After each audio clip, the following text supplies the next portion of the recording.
টানা ৪ দিন ধরে সীমান্তে গোলাগুলি, বিমান ও ড্রোন হামলা, বক্তব্য পাল্টা বক্তব্যের পর ১০ মে যুক্তরাষ্ট্রের প্রেসিডেন্ট ডোনাল্ড ট্রাম্প ঘোষণা দিলেন, ভারত ও পাকিস্তান একটি পূর্ণ ও তাৎক্ষণিক যুদ্ধবিরতিতে সম্মত হয়েছে।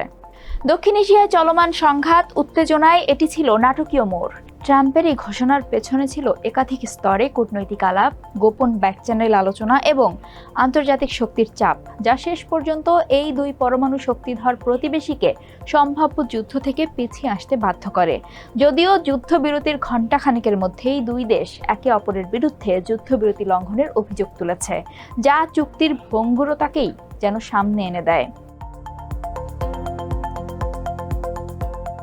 ব্রিটিশ সংবাদ মাধ্যম বিবিসির প্রতিবেদনে বলা হয়, ট্রাম্পের যুদ্ধবিরতির ঘোষণার আগে ভারত ও পাকিস্তান এমন একটি সংঘর্ষের দিকে এগোচ্ছিল যা পূর্ণাঙ্গ যুদ্ধেও রূপ নিতে পারত বলে অনেকেই আশঙ্কা করছিলেন।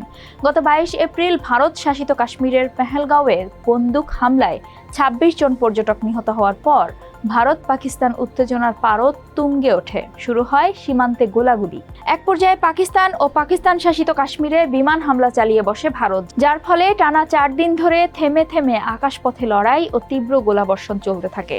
১০ মে সকালে উভয় পক্ষের বিমান ঘাঁটিতেই ক্ষেপণাস্ত্র হামলার অভিযোগ পাওয়া যায়। ওয়াশিংটনে ব্রুকিংস ইনস্টিটিউশনের সিনিয়র ফেলো তনভি মাদান বলেন, ৯ মে মার্কিন পররাষ্ট্রমন্ত্রী মার্কো রুবিওর পাকিস্তানের সেনাপ্রধান আসিম মুনিরকে করা ফোন কল ছিল সংকট নিরসনের সবচেয়ে গুরুত্বপূর্ণ মুহূর্ত।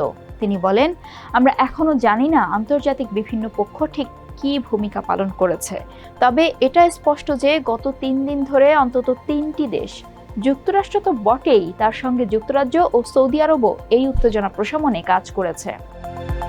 পাকিস্তানের পররাষ্ট্রমন্ত্রী ইসহাক দার স্থানীয় সংবাদ মাধ্যমকে জানান, এই কূটনৈতিক প্রচেষ্টায় ৩ ডজন দেশের জড়িত থাকার কথা, যার মধ্যে যুক্তরাষ্ট্র, তুরস্ক এবং সৌদি আরবের নাম উল্লেখ করেন তিনি। তানভি মাদানের মতে, প্রথম ভারতীয় বিমান হামলার পরপরই যদি এই ধরনের হস্তক্ষেপ আসতো, তখন অফ র্যাম্প উন্মুক্ত ছিল, তাহলে হয়তো সংঘর্ষ এড়ানো যেত। যদিও এটাই প্রথম নয় যে যুক্তরাষ্ট্রের মধ্যস্থতা ভারত পাকিস্তান সংকট নিরসনে সাহায্য করেছে।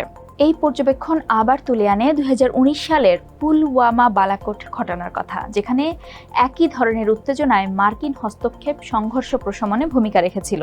তবে এবার যুক্তরাষ্ট্র দ্রুত হস্তক্ষেপ না করলেও শেষ পর্যন্ত যে আমেরিকাই প্রধান কূটনৈতিক চালকের আসনে ছিল তা স্পষ্ট।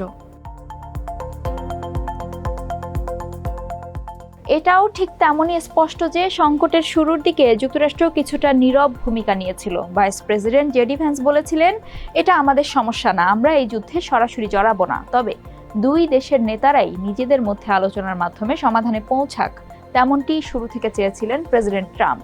এই অপেক্ষার কৌশলকে অনেক কূটনীতিক ভিন্ন দৃষ্টিতে দেখছেন। মূলত তারা এটিকে পারমাণবিক ছায়া হিসেবে দেখছেন।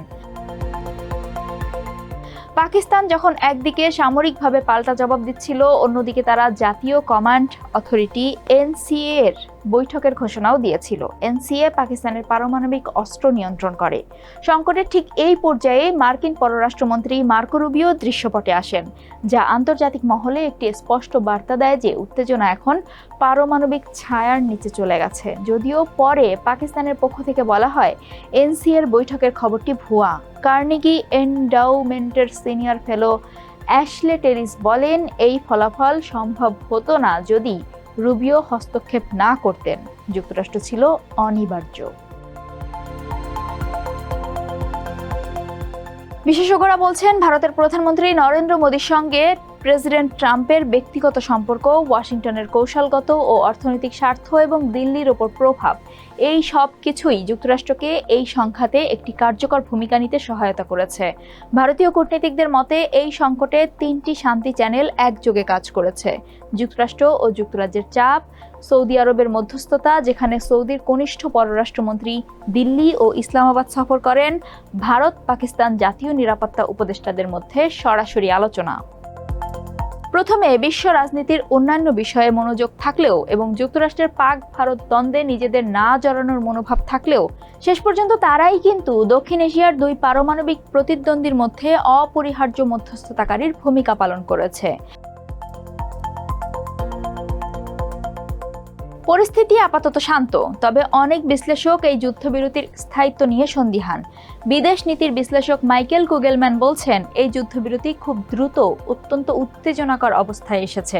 ভারতের দৃষ্টিভঙ্গি এই চুক্তি নিয়ে যুক্তরাষ্ট্র বা পাকিস্তানের চেয়ে ভিন্ন বলে মনে হচ্ছে। তাড়াহুড়ো করে তৈরি হওয়া এই যুদ্ধবিরতির নিশ্চয়তা নেই বলে মনে করছেন মাইকেল।